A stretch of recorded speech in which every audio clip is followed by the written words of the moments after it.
Hi! Hello! Welcome to Geetha gallery. నిమ్మకాయ చారు ఎంతో టేస్టీగా, ఇన్‌స్టెంట్‌గా ఎలా చేసుకోవాలో చూద్దాం రండి. దీనికి కావాల్సిన పదార్థాలు: కందిపప్పు, పచ్చిమిర్చి, జీలకర్ర పొడి, కరివేపాకు, కొత్తిమీర.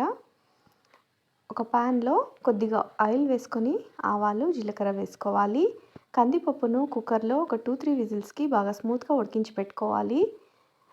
పచ్చిమిర్చిని వేసి కొద్దిగా ఇంగువ వేసుకోవాలి. తర్వాత ఉడికించిన కందిపప్పు, కొద్దిగా పసుపు, కొద్దిగా నీళ్ళను వేసుకొని బాగా ఒక ఉడుకు వచ్చే వరకు ఉడికించుకోవాలి. దీనికి కొద్దిగా జీలకర్ర పొడి, ఉప్పు, ఒక నిమ్మకాయ, ఒక సగం చెక్క నిమ్మకాయను పిండుకోవాలి. బాగా ఉడికించి ఫ్లేమ్ ఆఫ్ చేసుకొని ఫైనల్గా కరివేపాకు, కొత్తిమీర వేసి వేడి వేడి అన్నంలోకి లేక పుల్కాలోకి సర్వ్ చేయండి. చాలా టేస్టీగా ఉంటుంది. ఒకసారి ట్రై చేయండి.